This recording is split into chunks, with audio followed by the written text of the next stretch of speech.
Hey guys, how's it going? It's Christian and welcome to another achievement review for the game Vigor. Vigor is a free-to-play shoot and loot set in post-apocalyptic Norway. The game features a personal shelter that you can upgrade by gathering materials in the open world encounters against other players. At your shelter, you have many auto-generating material stands to provide you with food, money, as well as some scraps for additional crafting.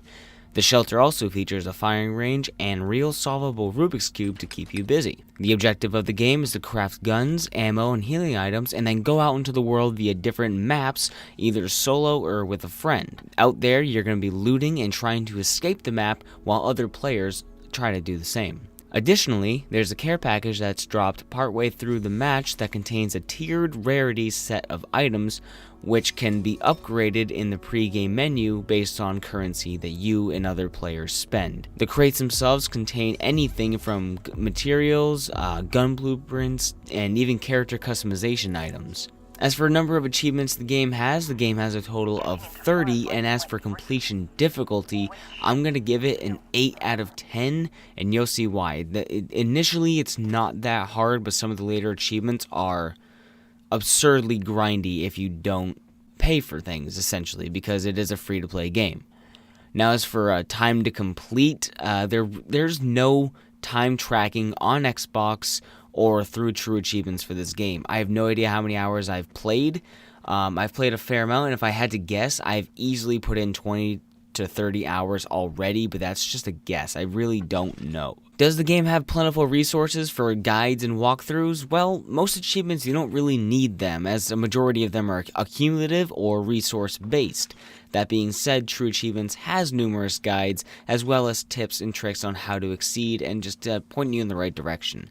Some of the achievements that you have are for, getting 8 gold ranks in the firing range, which isn't that hard. It's kind of practice makes perfect, but you could probably find some tips and tricks on which guns are easiest to do the challenges for to get as many as you can. Like, I got a couple of the pistol challenges and was easily able to get 5 out of 8 gold just by doing some pistol challenges. My overall opinion about the game is that it plays like a smoother feeling PUBG in that third-person perspective gunplay.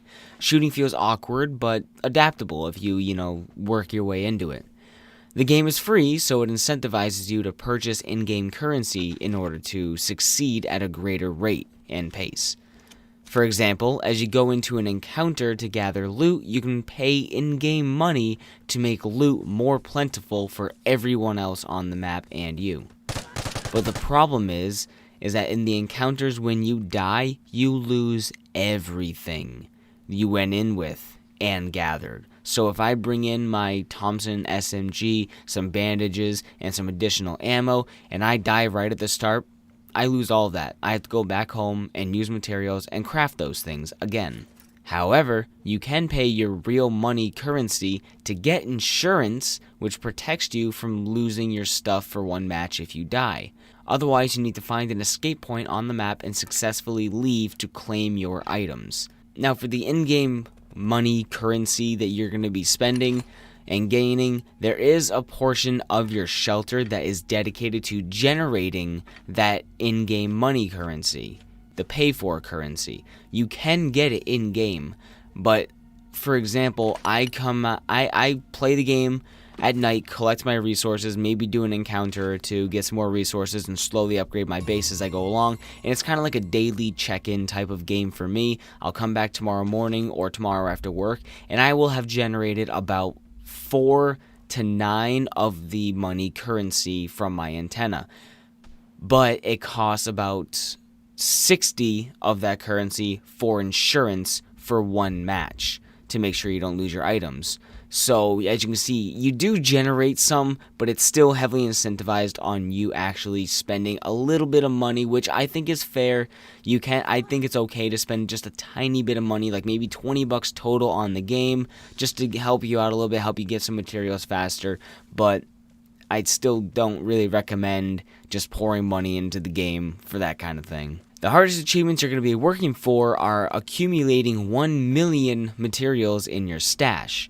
But as you upgrade your base and material generation, that will seem slightly more attainable as time goes on. For example, after my 30 or so hours of playing, I have about just under 100,000 materials in my stash, but that is the same materials that you use in crafting your guns, ammo, and healing items. So you do slowly use it, but probably not at the rate you generate it once you start upgrading your base more. Another thing I want to mention is that as you upgrade your base, the individual pieces that you upgrade with are essentially like perks for your base, and as you get more and more and you upgrade your base's level, it will automatically generate a new structure. Essentially, it'll like repair it and make it look nicer.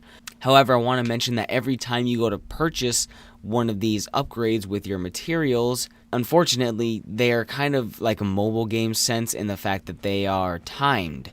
So I might purchase a low tier upgrade and have to wait 10 minutes before it completes, and I can do another one because you can only do one at a time. Or for the higher tiered ones, you might have to wait 6 hours or 24 hours for some stuff to craft before you can have that upgrade complete and claim it and start another one. There is an upgrade later on that you can get, which will allow you to craft and upgrade 2 base upgrades at a time, but I haven't even gotten there yet, and my base is like level 7 out of 10, so by the time you get it, it's a little bit redundant in the fact that now you can upgrade 2 when you already have most of them done anyway, so it's a little bit senseless.